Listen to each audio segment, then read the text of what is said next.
G'day viewers. So the neo-Nazis had their rallies across Australia today, gutlessly calling themselves either Reclaim Australia or the United Patriots Front.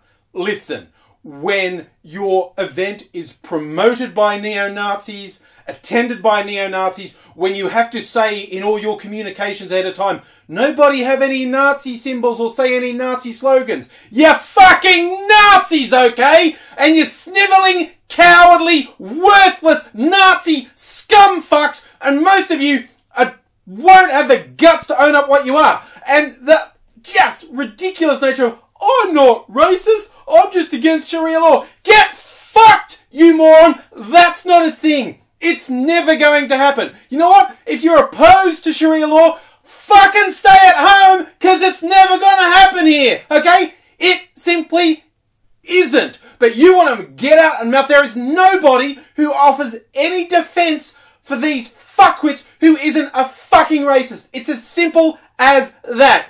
You can focus on the oppression of Islam. Ooh, bad things are done to women and other people in the name of Islam. Of course they are, but you don't fucking care. You're just a racist piece of shit.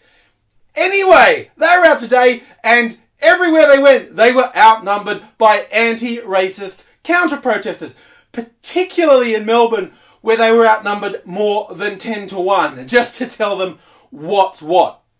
Now, it does seem that there were some people on the counter-protest side who were going in with the default idea of having a bit of a biff and actually tried to charge the police lines to get at the neo-Nazis. I'm not really down with that. I can kind of see where it's come from, because certainly the last couple of weeks online, the neo-Nazis have done nothing but try to threaten people into not coming, to try and intimidate people, to say repeatedly they would be armed, to say they were going to sort some shit out, and the gutless pricks hid behind the police lines, where they got to see, this is the real picture. You're in your deluded little circle jerk of, we're the real Australian patriots.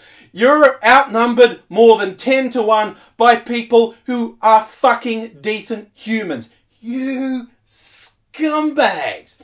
And this line, a lot of them pushed off, oh, Sharia law's going to come get us. Oh, they're all terrorists. It's like, no, you cannot judge a whole group of people by the worst actions done in their names. And don't say I'm saying that about neo-Nazis, because there's uniformity in neo-Nazis, okay? Me, personally, I'm against all religion in the place of driving laws. And the thing is, I am not a moron, so I know for a fact I don't have to worry about Sharia law affecting my society. I have to worry about fuckwit fundamentalist Christians trying to impose their views and restrict the freedoms of people who don't agree with them. And that's something I fight against. But on the purely religion front, yes, I oppose that. But that's not what these people are about. They're stinking fucking racists. And also, look, I just want to share a little don't judge a book by its cover story. It's about some of my online friends. My mate Frank, who I actually even got to meet when I was in London a couple of years ago. Now, speaking of judging by the cover, Frank is a North London skinhead, loves the Tories, votes for the Tories in the UK, big fan of Margaret Thatcher. You'd think we don't have a lot in common. Well, you know, we're able to talk to each other. And he shared a story with me how certainly after the 9/11 attacks, he was very much in the all Muslims are terrorists, it's all their fault. Any who say they're not extremists are just pretending. And he felt just when he was calming down a bit, there were the bombings in London, the 7/7 bombings in London, and that brought it all to the front again. And he said around 2009, 2010, he was on a Facebook group with a delightful name like I Use the Quran for Toilet Paper. And someone by the name of Shazeen was basically pulling him up on stuff, saying, you're saying stuff that's not true. And they actually ended up in a dialogue. And it turns out Frank, he says, you know, don't know anything about foreign names, thought it was a bloke. Turns out Shazeen was a young woman. And they learned from each other. And Frank actually started to realise when you relate to people on a human basis, you start to realise you probably shouldn't have these stereotypes. And they're still friends. I'm friends with them both online. Frank's taken on a very fatherly role, having known Shazeen for a while, and she's now graduating dentistry, going into the world as an adult, and he couldn't be prouder. And there's something in that for all of us. You can learn, okay? Yes, I'm spitting at these awful, awful people. I just hold out hope that not everyone in these groups is stupid.